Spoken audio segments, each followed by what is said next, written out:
Joining me on my blog today is author Jennifer Devore. She has recently released her novel, The Darlings of Orange County, which is a super fun read. So thank you, Jennifer, for being with me on my Writer Chat Wednesday. Thank you. So you have a lovely glass of wine. I wish I was drinking one, but if I was, I'd probably have some kind of technical malfunction here. I'm doing good to do it right sober. Well, first of all, Jennifer, I really wanted you to just tell us about the Darlings of Orange County. Get us oriented to this novel of yours. Well, let's see. The Darlings of Orange County it's contemporary fiction, which is, if you know my other books, it's leaps and bounds and centuries away from my other work, which is historical fiction. This is kind of a contemporary, not quite. I wouldn't call it a sex romp, but it's kind of a murderous and drug dealing kind of I don't know, path through Hollywood and Orange County, and trying to bring Hollywood to the Golden Coast here. So and be a character who is a writer, but also a little frustrated that her I would say her more intellectual books don't seem to be getting any play. So she decides that she has to write an absolute piece of garbage to possibly get noticed, and this is when Hollywood comes calling. Well, she has some help in that idea because her agent is representing another writer, and that writer has written a very salacious novel about a female body part. So when that author is getting so much attention for showing her nether regions to the world, that definitely makes her think, gee, what could I do, right? Right. She's originally my heroine, Veronica Darling. She's so consumed with historical accuracy and with proper grammar and editing and just making sure everything is as it should be. And always in her head she has kind of little AP style book sitting on her shoulder, and she wants to make sure everything is proper. And then she realizes when her nemesis, Raina Shine, when she publishes My Vagina Loves You, a picture book, it goes off the charts. It becomes a New York Times bestseller, and she realizes that people are interested in whether it's pointed boots or square-toed boots that Blackbeard wore, and so she realizes she has to appeal to the lowest common denominator, and she kind of has to tap into her inner skank. And so, in doing this, she realizes she can tap into all of her friends and family's inner skanks also, and this is kind of where she might get herself and some other people into trouble. Right. There's also this early scene where her husband Ryan is out with his friend Pardo, drunk, high, in a boat. Pardo doing the commando version of catching fish, naked in the water. And the shark takes Ryan. So there's this, and Ryan gets all this attention for that as well. So it's a kind of, I think, a multiple things, right? Where the lowest common denominator, Ryan, the dumbass, hangs on to this flippin' shark, and he's on the Today Show. So yeah, you've nicely set up. I think based on some realities we see out there of sometimes you just kind of scratch your head and say, gee, why put in all this work if I can? Exactly. Well, I mean, if you look at something like Kenneth Branagh's Hamlet, or a movie I recently watched, La Sœur de Mozart, Mozart's sister. It's a beautiful, beautiful French film about Mozart's sister. Stunning. You find out that Kenneth Branagh's Hamlet made, I want to say $7 million ever, right? Ever. And it came out in the late '90s, and then this made, I believe, $700,000. But then Jersey Shore the movie, I'm certain will do extremely well when it comes out. Or if someone falls down a well, they'll do extremely well. It's so the shark guy, when he gets pulled out to sea by the shark and ends up with a book deal, whether or not he can write, the agent wants to know, oh, by the way, can Ryan write? Then this is what he asks of Veronica, who's written quite a bit. And so, it's out of that frustration, she decides, okay, she has to do something. She has to become a dumbass also. And somehow retain her dignity at the same time. So your main character, Veronica, is a writer, and you're a writer. And Veronica writes historical fiction, and you write historical fiction. You have your it's Savannah, right? It's your Savannah series. Savannah Williamsburg, yes. Right. Um, so are you Veronica, or how much like Veronica are you, or is Veronica, like you? I mean, I suppose it could be nebulously. It could be an expressionistic autobiography. It's yes and no, but what I've done is I've taken these characters. Veronica's tales are built on characters, friends, and family and whatnot. I've done likewise. Yet what I've done is, these are full-on FC characters. These are if there's no consequence and there's no gravity, this is what all these people could do. The friend on whom Pardo is based probably absolutely would go Encino Man when he went fishing if society didn't force him to wear clothes. Such, So that your characters are sort of loosely based on people that you've met or that you've known, sort of with if they didn't have the restrictions of real life. Right. Yeah. Or if they had chosen, I suppose, different educational tracks, different career tracks, or whatnot. Kind of little things I've picked up, that I've heard along the way, and I go, that person probably would have been, an amazing attorney. That this person would be in a nudist colony if he could. Just this kind of thing. So yes, they are loosely based, but it's like the third level. I believe in film, there are 3 levels of true story, and there's a true story based on a true story. True story based on a true story inspired by real events. Right. This would be below inspired by real events. Okay. So whatever the next level would be. Well, the other thing that's really interesting about your book is that I see your eye for historical fiction coming in, not in terms of you relating a history, but in terms of how you describe the setting and the spaces that you're in. When reading your book, I can totally picture Southern California.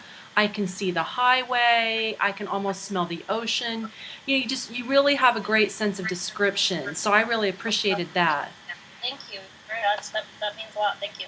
And you live in California, and it feels to me so apparent that when reading your book, that this writer knows California, not just the land, but the people. Gosh, you have it down pat. I mean, her shopping in the bags in Nordstrom's. I mean, it's just wow. So, you live in California now. Do you live in Orange County? I have lived in Orange County for, gosh, I don't know, 15, 20 years before I moved to Virginia for a few years, where I moved to write and market my Savannah Williamsburg books. And then the siren call was too loud and too pervasive, so I had to come home. I could not live in California anymore. So and I grew up in San Diego. Okay. So Orange County was it was always, my mom always went shopping.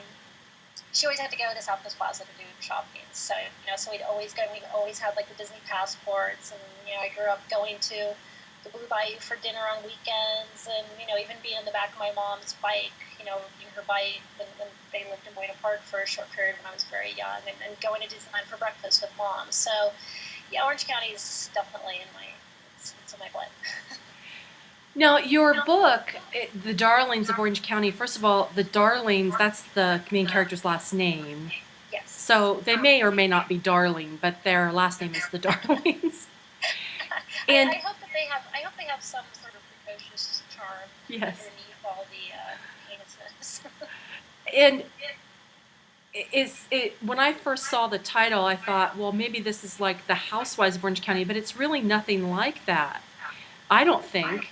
Do No, I had a there was a someone had written just a kind of a little blurb about it and said, Jennifer Devore gives the Real Housewives of Orange County a run for their money or something like that, and it is and it isn't. I mean, yes, there's a lot of vapidity in my characters, and I'm not saying that all the there. I do watch Real Housewives of Orange County. I have to confess, and I do like some of them, and they're not all as they seem to be portrayed, But there's certainly a veil of stupidity around the shows, and there's a veil of stupidity around my book, certainly. So that the characters are doing this. So, but no, it's not in any way related. It's not inspired by. It's not, no. So I'd say it's more Arrested Development.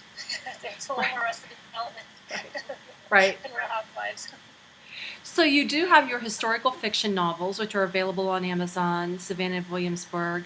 Um, are you going to go back to historical fiction? Because this is a real change from that. I mean, from books, historical fiction books written for kids, Right. to The Darlings of Orange County, which is definitely not for kids. And I would say it's definitely, I would give it, definitely an adult rating. This would not be for people under 18. So because I do have teen readers, I just want to make that statement. It's really not for them. But do you plan to go back to historical fiction or? Oh, absolutely. This was my historical fiction series, Savannah of Williamsburg. There are 6 books planned, and they basically span the entire 18th century. They go from 1705 to the Revolutionary War. I stopped at book 3, 1730s, just kind of with the John Peter Zenger trial and whatnot, and freedom of the press.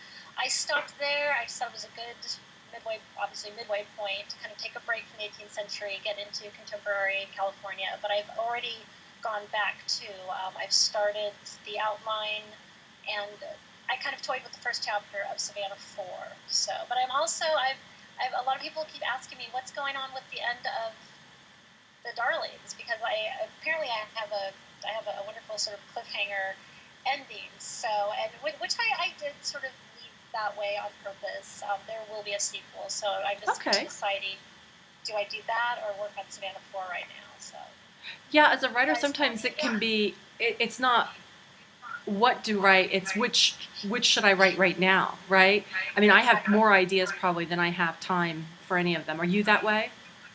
Yeah, absolutely. Oh, yeah, I have all kinds of things in my noodle right now. So I want to write something. It's called the Bering Sea. It's called Even Deadlier, the Bering Sea Murders. Like, I want to write this. It's so cheesy. It's probably considered fan fiction, but I want to do this. I want to do a couple of books of murder mysteries on the Bering Sea, like amongst all the crab boats of Deadliest Catch. I don't know. There's some captains that would be fun to off. I think that sounds great. But there's mysteries they're not quite my fault. I don't think that I could. I have to watch Law and Order or Poirot or Midsummer Murders a couple times over to make sure I understood who done it. So I don't know if my brain works in mystery capacities, but I'd certainly like to try that also. Well, I think it sounds really interesting. Those captains, on like the Deadliest Catch, they seem to me to lend themselves very well to fiction because they're such great characters to begin with, although they're real people. Yeah. But I could really see that. That's the other. That's legal stuff and whatnot. But they are, some of them are such large characters, and then there's so much mayhem. I mean, not in the true sense of mayhem, but I suppose some limbs have been lost on the boats and whatnot. But there just seems to be so much chaos, even interpersonally there. I don't know. They just seem like books waiting to happen. So anybody, anyone involved, I'm open. Definitely. Well, so you're working on more Savannah books. You're working on the Darlings of Orange County part deux. So, Yes. do you have a time frame for when fans of the Darlings could look to see more of them? It would easily be a year. I tend to take a long time to write, mostly because I get really hung up on, like you were saying, historical points, historical accuracy. I get really hung up on details, and so I kind of have to mull that over and over. I always thought that writing fiction, straight fiction, would be so much easier than writing historical fiction. I had heard like that the Twilight girl had written her books, over not too, over a few months or whatnot in the late evening. So I thought, oh well, this will be no problem. But it actually took me longer than historical fiction. Historical fiction kind of gives you a skeleton, and then you can pad that skeleton of dates and figures. You can pad it with tissue and muscles of fiction, but you have the skeleton with which to start. Straight fiction is just Right. it just all has to gel from it, and I have to, from its little amoeba state, I have to find it. So it was more difficult, actually, I think, than historical fiction. Right. Well, I think everyone works differently, and certainly there are authors out there in my genre pumping out 4 or 5, 6 books a year. Um, I'm probably not ever going to be able to do that because, like yourself, I think I get a little bit more hung up on details sometimes, and also trying to flesh it out. But Godspeed to Right. those who write fast. But there's definitely a I read Nora Roberts, I believe, writes 5 books a year, like yeah, 5 full novels a yeah, year, not just short stories, but novels. That's bonkers. I couldn't do that, and I have the time. I'm fortunate enough that I can write full time, and I still couldn't do 5 books a year. So right. Well, thank you so much for joining me on my blog today, oh, and you. I will have linkies to where everyone can find Jennifer and her books on my blog, in the written, gobbledygook that goes underneath your video. So definitely everyone should check it out, especially I think for summer. As summer comes up, this is a great beach read. It's a fabulous thing to get on your Kindle, and you'll be laughing out loud on the beach. So just be aware you might look a little bit weird laughing, out loud to yourself, but it is really very funny. You're very witty. It's very funny. Um, Um, so I really enjoyed it. Thank you Thank so you. much. It's a good, if you're going to be sailing or on the lake over the summer, Yeah. or at the beach, or Yeah. just hanging out at the racetrack or whatnot. It's a good, fun, filthy read. Yes, definitely. Definitely. Thanks, Jennifer, so much. Thank you very Cheers. much. One check.